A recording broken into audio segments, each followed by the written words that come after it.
बिस्मिल्लाहिर्रहमानिर्रहीम। Professor doctor ग़ुलाम मुस्तफ़ा की तरफ से अस्सलाम वालेकुम।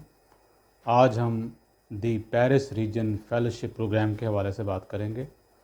इस प्रोग्राम में पोस्ट डॉक्टरल फेलोशिप ऑफ़र किए जा रहे हैं और ये जो फेलोशिप्स हैं 2 फेज़ में ऑफ़र किए गए हैं। पहला फ़ेज़ आलमोस्ट कंप्लीट हो चुका है, अब सेकंड फ़ेज़ की बारी है। फ़र्स्ट फ़ेज़ में 26 पोस्ट डॉक्टरल फेलोशिप ऑफ़र किए गए थे और सेकंड फ़ेज़ में भी 26 पोस्ट डॉक्टरल फेलोशिप ऑफ़र किए जाएंगे। इसमें हम देखते हैं कि 13 डोमेन ऑफ मेजर इंटरेस्ट शामिल हैं, यानी कि 13 मेजर डिसिप्लिन्स हैं जिसमें पोस्ट डॉक्टरेट फेलोशिप ऑफ़र किया जा रहा है। आइए हम देखते हैं वो कौन कौन से 13 मेजर फील्ड्स हैं।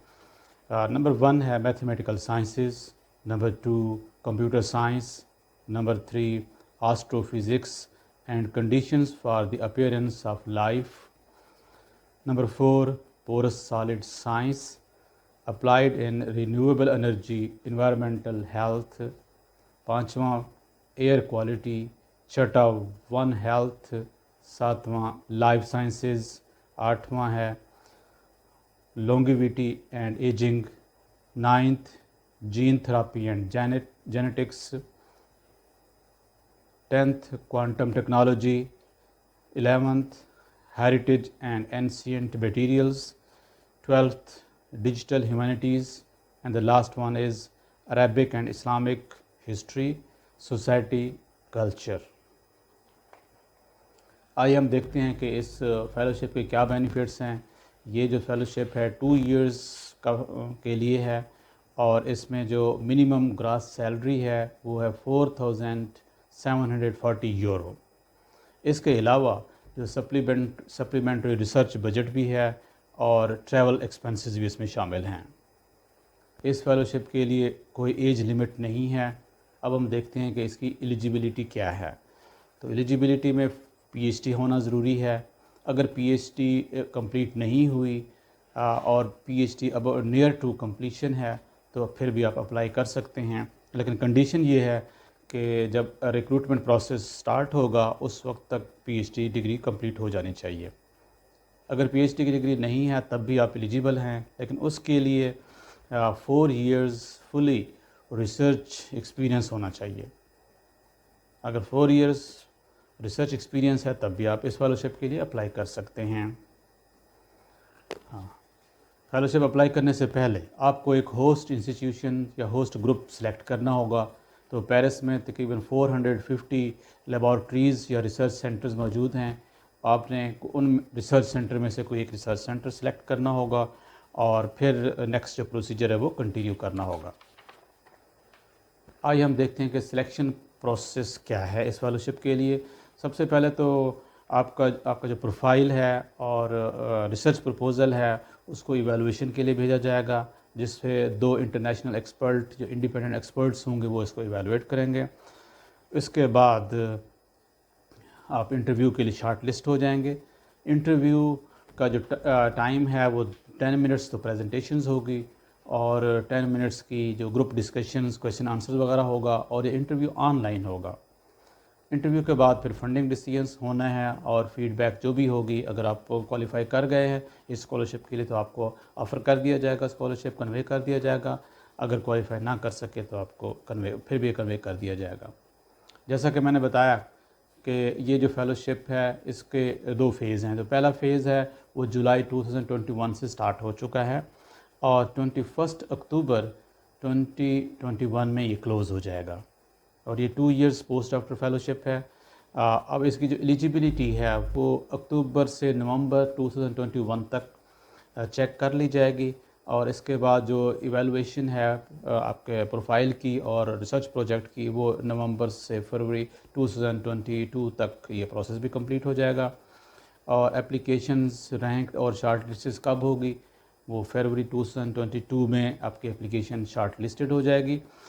इसके बाद इंटरव्यू जो एक्सपेक्टेड है वो है मार्च 2022 में एक्सपेक्टेड होगा। इसके अलावा जो फंडिंग डिसीजन या फीडबैक जो कैंडिडेट को दिया जाएगा वो तकरीबन मई 2022 में कर दिया जाएगा। और जो ये रिसर्च फेलोशिप स्टार्ट कब करना है आइए हम वो देखते हैं।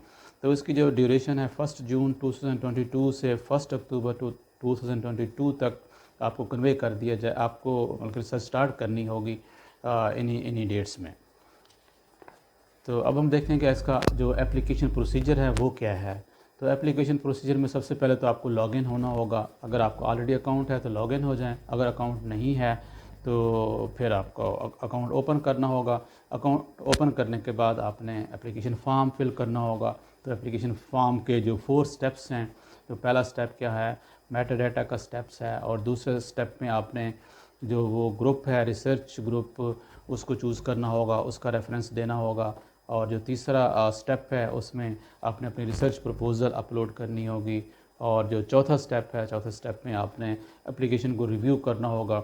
अगर कोई करेक्शंस वगैरह हैं तो करेक्शंस करनी होंगी, अगर करेक्शन नहीं है तो उसको एज़ इट इज़ सबमिट करना होगा। अब हम नेक्स्ट देखते हैं स्क्रीन पे इनके एप्लीकेशन प्रोसेस, एप्लीकेशन कैसे ऑनलाइन सबमिट होगी और फर्दर इंफॉर्मेशन हम कैसे ले सकते हैं। सबसे पहले तो ब्राउज़र ओपन करें और यहाँ पे सर्च की जगह आप लिखें the Paris region fellowships program, enter press करें। तो ये जो लिंक आ गया है, आप इस लिंक को क्लिक कर दें जिसके एंड में o.org लिखा हुआ है। जब आप इसको क्लिक करेंगे तो आप दी पेरिस रीजन फेलोशिप प्रोग्राम के मेन पेज पे आ जाएंगे और इस मेन पेज को आप केयरफुली रीड करें। यहाँ लेफ़्ट साइड पे जो है वो मेन मेन्यू दिया हुआ है। मेन मेन्यू में आप जाके एलिजिबिलिटी क्राइटेरिया देखें, ठीक है, और इसी तरह फ्रीक्वेंटली आस्क्ड क्वेश्चंस हैं, इसको ओपन करें। इसको ओपन करेंगे तो आपके माइंड में जो क्वेश्चंस हैं उनके आंसर्स, ऑलमोस्ट तमाम क्वेश्चन के आंसर यहाँ मौजूद होंगे। यहाँ पे एप्लीकेशन प्रोसीजर दिया हुआ है, इसको क्लिक करें, मज़ीद डिटेल आपको मिलेगी। एप्लीकेशन गाइडेंस है यहाँ पे, इसको क्लिक करेंगे तो एप्लीकेशन गाइड, प्रैक्टिकल नोट आपको मिल जाएगा। तो प्रैक्टिकल नोट को ख़ास तौर पे क्लिक करेंगे तो आपको और इन्फॉर्मेशन मिलेंगी।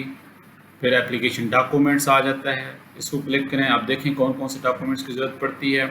और ये रिसर्च लैब, ठीक है, रिसर्च लैब को जब आप क्लिक करेंगे तो आपके पास वो तमाम रिसर्च ग्रुप्स जो पेरिस में या उसके अराउंड सराउंडिंग में रिसर्च ग्रुप्स जो काम कर रहे हैं, जिनके साथ आपकी कोलैबोरेशन बहुत ज़रूरी है, वो उन रिसर्च ग्रुप्स के जो एड्रेसेस हैं, कॉन्टैक्ट नंबर्स हैं, वो आपको नज़र आएंगे। ठीक है, प्रोसेसिंग ऑफ पर्सनल डाटा, ठीक है, वो इसको क्लिक करें तो आपको इंफॉर्मेशन मिल जाएगी। इसी तरह एक्सपर्ट एरियाज़ के लिए आप इसको क्लिक करें, स्टीयरिंग कमेटीज़ के लिए इसको क्लिक कर दें, ठीक है। और अगर कोई हेल्प चाहिए तो ये यहाँ पे कॉन्टैक्ट्स हैं, इसको क्लिक कर दें तो कॉन्टैक्ट नंबर्स आ जाएंगे। और इसके बाद जब आपने सारी इन्फॉर्मेशन रीड आउट कर ली, उसके बाद आप क्या करें, लॉगिन हो जाएं अगर आपका ऑलरेडी अकाउंट मौजूद है। अगर अकाउंट नहीं है तो फिर आप ये जो एरो है इसको क्लिक करें तो यहाँ पे क्या आ जाएगा, क्रिएट अकाउंट। तो आप अपना अकाउंट क्रिएट करें और उसके बाद जो है अपनी एप्लीकेशन को सबमिट करें। और मेरे ख्याल में अब तक की जो इन्फॉर्मेशन हैं वो काफ़ी हैं फेलोशिप अप्लाई करने के लिए। बेस्ट ऑफ लक, अल्लाह हाफिज़।